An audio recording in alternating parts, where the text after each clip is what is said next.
ഞാനിന്ന് നിൽക്കുന്നത് അരീക്കോടുള്ള ഉഗ്രപുരം എന്ന് പറഞ്ഞ സ്ഥലത്താണ്. അരീക്കോട് നിന്ന് ഏകദേശം ഒരു 2 കിലോമീറ്റർ ഈ ഉഗ്രപുരത്തേക്കുള്ളൂ. ഈ സ്ഥലത്തിൻ്റെ പ്രത്യേകത എന്താണെന്ന് വെച്ചാൽ പണ്ട് ഇതൊരു ബ്രാഹ്മണിക്കൽ സെറ്റിൽമെൻ്റ് ആയിരുന്നു. 6 ഇല്ലവും അതിനനുബന്ധപ്പെട്ട സ്ഥലങ്ങളുമുള്ള സ്ഥലമായിരുന്നു ഈ ഒരു ഉഗ്രപുരം എന്ന് പറഞ്ഞ സ്ഥലം. ഓക്കെ, ഏകദേശം മിഡീവിയൽ കാലഘട്ടം മുതൽ അല്ലെങ്കിൽ മോണോലിത്തിക് കാലഘട്ടം മുതൽ ഈ ഒരു സ്ഥലത്തിൻ്റെ ഹിസ്റ്ററി പറയുന്നുണ്ട്. നമ്മളിന്ന് ഡിസ്കസ് ചെയ്യാൻ പോകുന്നത് ഉഗ്രപുരത്തിലെ ചില ചെറിയ ചെറിയ കാഴ്ചകളാണ്. പൂർണ്ണമായും കവർ ചെയ്യാൻ നമുക്ക് പറ്റണമെന്നില്ല. ഞാൻ അക്കഡക് ഭവിത്, എല്ലാവർക്കും ഈ പുതിയ വീഡിയോയിലേക്ക് സ്വാഗതം. എൻ്റെ പേര് ജനാർദ്ദനനാണ്. ജനാർദ്ദനൻ കൊട്ടപ്പുറത്ത്. ഞാനിവിടെ ഉഗ്രപുരത്ത് ജനിച്ച് വളർന്ന ഒരാളാണ്. ഈ ജോലി സംബന്ധമായിട്ട് ഞാൻ റവന്യൂ ഡിപ്പാർട്ട്മെൻറ്റിൽ ജോലിയായിരുന്നു. അവിടെ ഈ വില്ലേജ് ഓഫീസറായിട്ട് വർക്ക് ചെയ്തിരുന്നു. ഡെപ്യൂട്ടി തഹസിൽദാരായി വർക്ക് ചെയ്തു. അതിന് ശേഷം പഞ്ചായത്ത് മെമ്പർ ആയിട്ട് 2005-10 കാലത്ത് പഞ്ചായത്ത് മെമ്പറായിരുന്നു. എൻ്റെ പൊതുവിൽ ഞാൻ ഈ പുരോഗമന പ്രസ്ഥാനങ്ങളൊക്കെ ആയിട്ട് ബന്ധപ്പെട്ട് പ്രവർത്തിക്കുന്ന ഒരാളാണ്. സാമൂഹ്യ പ്രവർത്തകനാണ്. സർ, ഞാനിപ്പോൾ ചോദിക്കാൻ പോകുന്നത് ഉഗ്രപുരത്തിനെ പറ്റിയുള്ള കുറച്ച് ക്വസ്റ്റ്യൻസാണ്. ഈ ഒരു ഉഗ്രപുരത്തിൻ്റെ ഹിസ്റ്ററി എന്തായിരുന്നു? ഉഗ്രപുരത്തിൻ്റെ ചരിത്രം എന്ന് പറഞ്ഞാൽ 2500 വർഷം മുമ്പ് ഇവിടെ സെറ്റിൽഡ് ജനങ്ങൾ താമസമുണ്ടായിരുന്നു. അതിന് കൃത്യമായ തെളിവ് കിട്ടിയിട്ടുണ്ട്. ഇവിടെ ഒരു നന്നങ്ങാടി കണ്ടെത്തിയതിനെ തുടർന്ന് കാലിക്കറ്റ് യൂണിവേഴ്സിറ്റി നടത്തിയൊരു പഠനത്തിൽ 2500 വർഷത്തെ മുമ്പിലത്തെ ഒരു നന്നങ്ങാടിയാണ് കണ്ടെത്തിയത്. അതിൽ നന്നങ്ങാടിയിൽ നിന്ന് അകത്തുനിന്ന് കിട്ടിയ സാധനങ്ങളൊക്കെ വെച്ചിട്ട് അവർ വിലയിരുത്തിയിട്ട് അവരൊരു ലേഖനം തന്നെ പ്രസിദ്ധീകരിച്ചിട്ടുണ്ട്. ഉഗ്രപുരത്തിൻ്റെ ഈ നന്നങ്ങാടി കണ്ടെത്തിയതും അതിൻ്റെ ബാക്കി കാര്യങ്ങളുമായിട്ട് ഫോട്ടോകളടക്കം പത്രത്തിലൊക്കെ കൊടുത്തിട്ടുണ്ട്. അന്ന് മുതൽക്ക് ആൾതാമസമുണ്ട്. അതിന് ശേഷം ഇവിടെ ഈ ആൾതാമസമുള്ളത് അവരെ അന്നത്തെ 2500 വർഷം മുമ്പ് താമസിച്ചിരുന്ന ആൾക്കാരുടെ വംശപരമ്പരയിൽപ്പെട്ട ആൾക്കാർ ആണ് ഇവിടെ താമസം ഉള്ളത്. ആ കാർഷിക മേഖലയിലാണ് അന്നൊക്കെ കാര്യമായിട്ട് ജനങ്ങൾ ഉപജീവനമാർഗ്ഗം അതായിരുന്നു.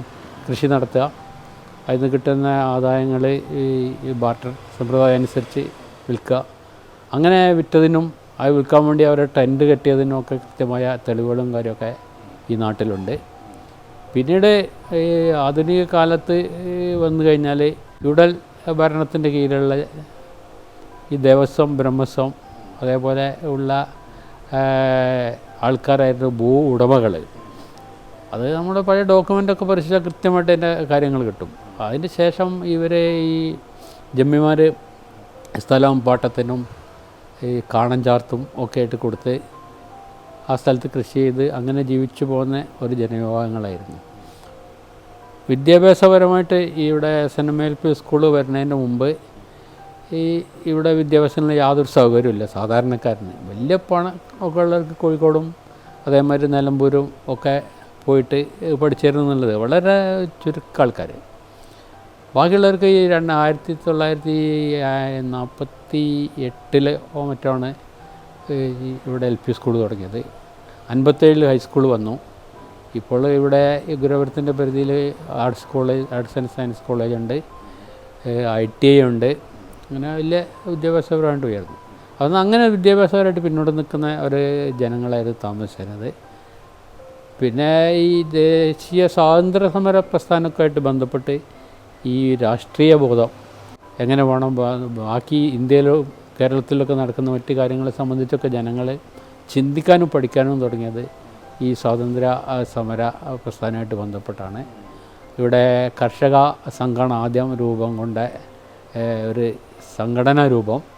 കർഷക സംഘത്തിൻ്റെ ആഭിമുഖ്യത്തിൽ പ്രക്ഷോഭങ്ങൾ ഒഴിപ്പിക്കലിനെതിരായിട്ട്, ജമ്മിത്വത്തിനെതിരായിട്ട് ഒക്കെ നടന്നതിന് രേഖാമൂലമൊന്നുമില്ലെങ്കിലും അതിൻ്റെ തെളിവുണ്ട്. രേഖാമൂലമുള്ള ഒരു തെളിവ് പോലീസ് 1950 ചാർജ് ചെയ്തൊരു കേസ്, അതിലിവിടുത്തെ അന്നത്തെ ഈ പൊതുരംഗത്ത് പ്രവർത്തിച്ചിരുന്ന ആൾക്കാരൊക്കെ പ്രതിയാക്കി കേസെടുത്ത് അവരെ അന്നത്തെ കരിനിയമങ്ങൾ കരിനിയമങ്ങളെന്ന് പറയുന്നത് എന്താ വെച്ചാൽ ചോദ്യമില്ല, അതൊരു കുറ്റം ചെയ്തോ എന്നുള്ളത് തെളിയിക്കാനുള്ളൊരവസരമൊന്നും കിട്ടാത്ത തോതിലുള്ള സമ്മറി വിചാരണ നടത്തിയിട്ട് ഉള്ള അങ്ങനെ ശിക്ഷിച്ച തെളിവുണ്ട്. 50-ൽ ഒക്കെ ഇവിടുത്തെ ആൾക്കാരെ അങ്ങനെ ഉണ്ട്. അതിൻ്റെ ഭാഗമായിട്ട് പിന്നെ ഈ നാട്ടിൽ മൊത്തം വന്ന മാറ്റത്തിൻ്റെ ഭാഗമായിട്ട് ജനങ്ങൾ വിദ്യാഭ്യാസമായി ഉയർന്ന നിലവാരത്തിലെത്തി. ഈ വിദ്യാഭ്യാസത്തിൻ്റെ പ്രാധാന്യം ജനങ്ങൾ തിരിച്ചറിഞ്ഞു. ഇപ്പോൾ നല്ല രീതിയിൽ ഈ ആധുനിക കാലത്തുള്ള എല്ലാ രീതിയിലും എങ്ങനെയാണോ ഒരു രാജ്യം ഉണ്ടാവേണ്ടത്, നാട്ടിൻപുറം ഉണ്ടാവേണ്ടത്, അതേപോലെ നടന്നു. 1921 മലബാർ കലാപം എന്ന് പറയുന്ന ഒരു സ്വാതന്ത്ര്യ സമരം ആണ്, ബ്രിട്ടീഷ് വിരുദ്ധ സമരമാണെന്നാണ് ഞാനൊക്കെ വിശ്വസിക്കുന്നത്.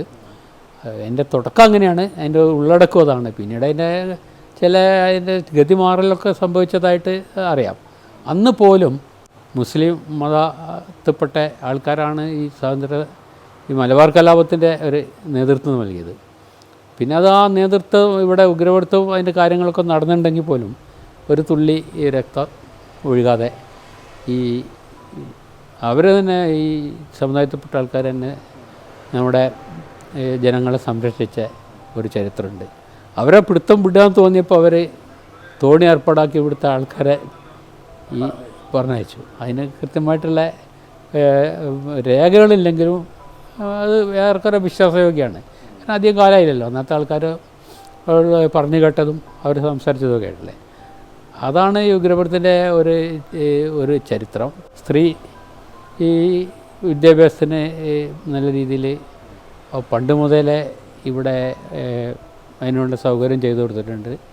ഇതിനൊക്കെ നേതൃത്വം വഹിച്ചൊരു സ്ഥാപനം ഉഗ്രപുരം സൈന്യ വായനശാലയാണ്. 45-ൽ രൂപം കൊണ്ട് അത് ഇപ്പോഴും അത് ആ കടമ കൃത്യമായിട്ട് നടത്തിക്കൊണ്ടിരിക്കുകയാണ്. ജനങ്ങളെ കൂട്ടി യോജിപ്പിക്കാനും ഭിന്നിപ്പിൻ്റെ എന്തെങ്കിലും ഒരു ലാഞ്ചന കണ്ടാൽ അത് ആ സമയത്ത്, അതായത് സാമൂഹ്യ വിരുദ്ധ പ്രവണത എന്ത് കണ്ടാലും ലൈബ്രറി സ്വന്തം നൽകി പരിപാടികൾ ആസൂത്രണം ചെയ്ത് മുന്നോട്ട് പോകാൻ വേണ്ടി ശ്രമിക്കുന്നുണ്ട്. അതിൻ്റെ ഒരുപാട് ഉദാഹരണങ്ങളുണ്ട്. അത് കൂടുതൽ കാര്യങ്ങൾക്ക് ഞാൻ കിടക്കുന്നില്ല. സാർ, ഞാൻ കുറച്ച് പിന്നോട്ട് പോകാം. ഞാൻ വായിച്ചെടുത്തോളം ഇതൊരു 5000 വർഷത്തോളം പഴക്കമുള്ള സ്ഥലമാണ്. ഇവിടെ പണ്ട് 6 മേജർ ഇല്ലങ്ങളുണ്ടായിരുന്നു. ഓക്കെ, ഇവിടെ ബ്രാഹ്മണർ, നായന്മാർ, പെരുവണ്ണന്മാരൊക്കെ ഉണ്ടായിരുന്നു പറഞ്ഞു കേട്ടിട്ടുണ്ട് അല്ലെങ്കിൽ വായിച്ചിട്ടുണ്ട്. ഓക്കെ, അപ്പോൾ അവരുടെ പിന്തുലമുറക്കാർക്ക് ഇപ്പോഴും ഇവിടെ ഉണ്ടോ അതോ? അത് ഈ ഇവിടുത്തെ ഒരു ചരിത്രം പറഞ്ഞാൽ ഈ 2500 വർഷമെങ്കിലും എന്നുള്ളത് ചരിത്രപരമായിട്ട് രേഖ കിട്ടിയൊരു കാര്യമാണ്. അതിന് മുമ്പേ തന്നെ ജനങ്ങളുണ്ടാവും. ഇവിടെ ഈ 2-3 ഇല്ലങ്ങൾ, ആ ഇല്ലങ്ങൾ അതേമാതിരി അവിടുത്തെ തിരുമേനിമാർ ഒക്കെയാണ് ഇവിടുത്തെ ഒരു പ്രധാനികളായിട്ടും നാട്ടിൽ അറിയപ്പെടുന്ന ഒരാൾക്കാരുമായിട്ടുണ്ടായിരുന്നത്. ഇവരെ ആശ്രിതരായിട്ട് കുലത്തൊഴിൽ എന്നുള്ള രൂപത്തിൽ അവർക്ക് വേണ്ടി ജോലി ചെയ്യാനും ഒക്കെ ഉള്ള സമുദായക്കാരുണ്ടായിരുന്നു. നായന്മാരിൽ തന്നെയുള്ള അവാന്തര വിഭാഗങ്ങൾ, ഇവരെ പിന്നെ കുളിപ്പിക്കണ നായർ, അതായത് നമ്പൂതിരിമാരെ, അതെ, അലക്കാവേണ്ട ചുരകന്മാർ, അതും നായന്മാരായിട്ടാണ് ഉള്ളത്. അതേപോലെയുള്ള ആൾക്കാരൊക്കെ ഇവിടെ ഇല്ലെങ്കിൽ എവിടുന്നോ കൊണ്ടുവന്നിട്ടോ എന്തോ ഇവിടെ ഉണ്ടായിട്ടുണ്ട്. പിന്നെ ചാലിയന്മാർ എന്ന് പറഞ്ഞാൽ ഇത് പിന്നെ നെയ്ത്തുകാർ, അതേമാതിരി മൺപാത്ര തൊഴിലാളികൾ എടുത്തു പറയേണ്ട ഒരു വിഭാഗമാണ്. അവർ എത്രയോ കാലമായിട്ട് ഈ ആദിയാന്ധ്ര ആ സമയത്തിൽ അവരൊരു പ്രത്യേക ഭാഷ തന്നെ സംസാരിക്കുന്നത്, ലിപികളില്ലാത്തൊരു ഭാഷ, ആ ഭാഷയിലാണ് അവരെ ഇപ്പോഴും സംസാരിക്കുന്നത്. ഇപ്പോഴും ഒരു 10-20 വീട്ടുകാർ ഉഗ്രപുരത്തിൻ്റെ പരിധിയിലുണ്ട്. അതൊരു പ്രത്യേക സംസ്കാരമാണ്. അവർ പ്രത്യേക കുലദൈവം, പ്രത്യേക ആചാരങ്ങൾ, പ്രത്യേക രീതിയിലുള്ളൊരു ജീവിതം ആയിരുന്നു. ഇപ്പോൾ അടുത്ത കാലത്തായിട്ട് മാറ്റം വന്നിട്ടുണ്ട്. ഇതിലുള്ള ചെറുപ്പക്കാരൊക്കെ നല്ല രീതിയിൽ വിദ്യാഭ്യാസം നേടി ഉയർന്ന ജോലികളൊക്കെ നേടിയ ആൾക്കാർ, സ്ത്രീകളൊക്കെ തന്നെ അന്നത്തെ അതൊന്നൊക്കെ മാറി ഒക്കെ നല്ല ഉയർന്ന രൂപത്തിൽ ഈ പൊതുസമൂഹമായിട്ട് ഒരു വ്യത്യാസമില്ലാതെ, ഇത് കുംഭാര സമുദായത്തിൽപ്പെട്ട ആൾക്കാരെ ആണെന്നുള്ള വ്യത്യാസമില്ലാതെ പൊതുസമൂഹമായിട്ട് ഇടപെടുന്ന വളരെ സുന്ദരമായ ഒരു കാഴ്ചയാണ് ഇപ്പം നാട്ടിലുള്ളത്. പിന്നെ പണ്ട് നമുക്ക് ഇവിടെ റോഡുകളില്ലായിരുന്നല്ലോ, മെയിൻ ഹൈവേസ്. അപ്പം ഇവിടുത്തെ കാർഷിക ഉൽപ്പന്നങ്ങൾ എങ്ങനെയായിരുന്നു അവർ വിറ്റിരുന്നത്? പണ്ടത്തെ ഇവിടുത്തെ ഒരു റോഡുകളില്ലാത്തൊരു കാലം. പിന്നെ കാര്യങ്ങളൊക്കെ നടക്കണമല്ലോ, അതിനെന്താ മാർഗം? അതിന് മാർഗം വിശാലമായ ജലസമൃദ്ധമായ ചാലിയാർ കൂടെ തോണി അതിൽ വെച്ചിട്ടായിരുന്നു ഈ ഒരു സാമ്പത്തിക സ്ഥിതിയിലുള്ള യാത്രയൊക്കെ അങ്ങനെയാണ്. അവർ മാവൂർക്കോ അല്ലെങ്കിൽ കോഴിക്കോട്ടേക്കോ നിലമ്പൂർക്കോ പോകണമെങ്കിൽ പൈസ ഉള്ളവരാണ് സവാരി തോണി എന്ന് പറയും. അവരെ അത് തോണിക്ക് തുഴയാനും കുത്തിക്കൊണ്ടുപോകാനൊക്കെ പറ്റിയ ആൾക്കാരുണ്ട്, അതിൻ്റെ തൊഴിലാളികളുണ്ട്. അതേപോലെയാണ് നിത്യോപയോഗ സാധനങ്ങൾ എത്തണമെങ്കിൽ അങ്ങാടികളില്ലാത്തൊരു കാലമാണ്. നാട്ടിലുള്ള കാർഷികോൽപ്പന്നങ്ങൾ വിറ്റിട്ടാണ് ഇവർക്ക് വേണ്ട പണം കിട്ടുന്നത്. ഇത് വിൽക്കാൻ അങ്ങാടിയില്ല. അതുകൊണ്ട് അന്ന് ചെയ്തിരുന്നത് വലിയ വെപ്പ് തോണി എന്നാണ് പറയുക. അത് ഒരു 5-6 ലോറി കയറ്റുന്ന സാധനമൊക്കെ ഒരു വെപ്പ് തോണിയിൽ കൊണ്ടുപോകാൻ കഴിയും. ഇവിടുത്തെ കാർഷികോൽപ്പന്നങ്ങൾ കോഴിക്കോട്ടേക്ക് ശേഖരിച്ച് അതിനുള്ള കുറച്ച് ആൾക്കാരുണ്ട്, അതിന് ചെയ്യുന്ന ആൾക്കാർ. അവരെ കൊണ്ടുപോയിട്ട് കോഴിക്കോട് കൊണ്ടുപോയി വിറ്റിട്ട് ആ വിൽക്കുന്ന സമയത്ത് തന്നെ ഇന്ന സാധനങ്ങൾ കൊണ്ടുവരണമെന്നും പറഞ്ഞ് ലിസ്റ്റ് കൊടുക്കും. ആ സാധനങ്ങളായിട്ട് അവർ വരും. കൃത്യമായിട്ട് ആ സാധനങ്ങളും ബാക്കി പൈസ ഉണ്ടെങ്കിൽ അതും അങ്ങനെയായിരുന്നു ഇവിടുത്തെ കച്ചവട വ്യവസായങ്ങളൊക്കെ നടന്നത്.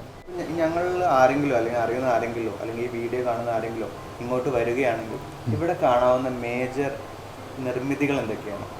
ഇവിടുത്തെ അങ്ങനത്തെ ഈ ഏതെങ്കിലും അന്വേഷണ കുതുകുകളായ ആൾക്കാർ വരികയാണെങ്കിൽ ഇവിടെയുള്ള ചരിത്ര സ്മാരകങ്ങൾ അല്ലെങ്കിൽ ചരിത്ര പ്രാധാന്യമുള്ള സ്ഥലങ്ങൾ പലതും നശിച്ചു പോയിട്ടുണ്ടെന്നുള്ളൊരു സത്യമാണ്. അത് വലിയ കെട്ടിടങ്ങളുണ്ടായിരുന്നു. ഇല്ലത്തിൻ്റെ കെട്ടിടം, അമ്പലത്തിൻ്റെ കെട്ടിടം ആല് വീണ് തകർന്ന് ഒന്ന് പുതുക്കിപ്പെടുന്നു. ഇപ്പോൾ പഴയ തനിമ നിലനിർത്തുന്ന സ്ഥലങ്ങൾ വളരെ കുറവാണ്. 1-2 കാവുകളുണ്ട്. ഒന്ന് ഉഗ്രവരം പാമ്പ് മഹാകാളങ്കാവ്.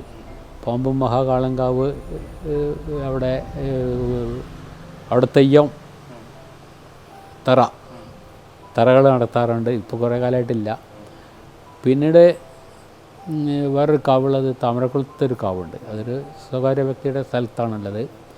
ഇതൊക്കെ ഒരു ചരിത്രം ഉറങ്ങുന്ന ഒരു സ്ഥലമായിട്ട് ഇവിടുണ്ട്. പിന്നെ ഈ പുഴവക്കത്തുണ്ടായിരുന്ന കടവുകൾ, അന്നത്തെ സാംസ്കാരിക വിനിമയ കേന്ദ്രങ്ങൾ, അതായത് എല്ലാവരും ചെല്ലും. പുഴയിൽ ഇല്ലാത്ത ജീവനിരിക്കുന്ന കുട്ടികൾ, സ്ത്രീകൾ എല്ലാവരും കടവത്ത് 1-2 ചിലപ്പോൾ രാവിലെയും വൈകുന്നേരം ഒരു നേരം എന്തായാലും എത്തും. അങ്ങനെ കടവുകളുണ്ട്. ആ കടവുകളിപ്പോൾ ആൾക്കാർ ഇറങ്ങി കുളിക്കുന്ന സ്ഥലം കുറവാണ്. അതിൻ്റെ ഒരു അവശിഷ്ടങ്ങളൊക്കെ ഇപ്പോഴും ഉണ്ട്. അത് കാണാൻ 5-6 കടവ് ഇതിലുണ്ട്. അരിഞ്ചിത്തൊടിക്കടവ്, അത് കഴിഞ്ഞിട്ട് ഈ കിഴാഞ്ചേരിക്കടവ്, ഈ നടുത്തൊടിക്കടവ്, പാറക്കടവ്, കുന്നത്തൊടിക്കടവ്, അഴിഞ്ഞിലം കടവ്, അമ്പലക്കടവ്. ഇത്രയും കടവുകൾ എൻ്റെ അവശിഷ്ടങ്ങൾ ഇപ്പോഴും ഉണ്ട്. അവിടെ കുളിച്ചേരനെ അതിൻ്റെ കാര്യങ്ങളൊക്കെ ഉണ്ട്. പിന്നെ ഇല്ലങ്ങൾ എന്തെങ്കിലും നമുക്ക് കാണാൻ കഴിയും ഇവിടെ വന്നു കഴിഞ്ഞാൽ? ഇല്ലങ്ങൾ എന്ന് പറഞ്ഞാൽ പഴയ രൂപത്തിൽ നിൽക്കുന്ന ഇല്ലം ഒക്കെ പുതുക്കി പണിതു എന്നുള്ളതാണ് സത്യം. എന്നാലും വലിയമ്പാഴി ഇല്ലം അവിടെ ഇപ്പോഴും ആ കെട്ടിടം ഏറെക്കുറെ കുറേ ഭാഗങ്ങളെങ്കിലും നിൽക്കുന്നുണ്ട്. അഴിഞ്ഞിലത്തെ തറവാടുണ്ട്. ആ തറവാട് എന്ന് പറഞ്ഞാൽ പഴയ അതല്ല, ആ 4 കെട്ട് അതൊക്കെ പോയിട്ടുണ്ട്. എന്നാലും അവിടെ ഒരു ഉണ്ട്. അത്രയേ ഉള്ളൂ. അത് മാത്രമേ ഉള്ളൂ, ബാക്കിയൊന്നും ഇപ്പം ഇല്ല. ഞങ്ങളുടെ കൂടെ ഇത്രയും സമയം ചിലവഴിച്ച നന്ദി. Thank you so much. Nallur പള്ളി നരസിംഹമൂർത്തി ക്ഷേത്രത്തിന് മുന്നിലാണ്. ഇതാണ് ഈ ക്ഷേത്രം. ഓക്കെ, ഈ ഒരു സ്ഥലത്തിൻ്റെ പേര് പോലും വന്നത് ഉഗ്രമൂർത്തിയായ ഈ ഒരു പ്രതിഷ്ഠ ഇവിടെ ഉള്ളത് കൊണ്ടാണ്.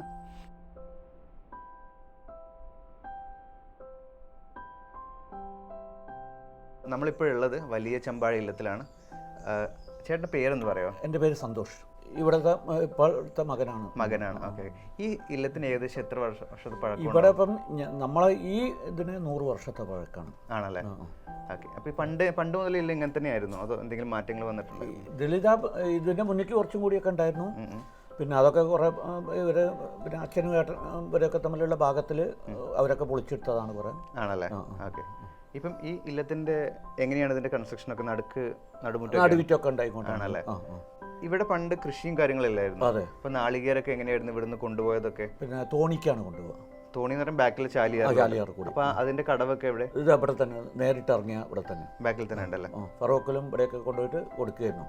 അത് അവരുടെ കച്ചവടക്കാർ വരും, പിന്നെ നമ്മളെടുത്ത് നിർത്തി പോകും. കഴിഞ്ഞ അവർ പൈസ ഇവിടെ കൊണ്ടുതരും. ഇല്ലെങ്കിൽ അരീക്കോടെ എവിടെയൊക്കെ അവരെ സ്ഥലത്ത് പറഞ്ഞാൽ അവിടെ ചെന്ന് നമുക്ക് വാങ്ങാം.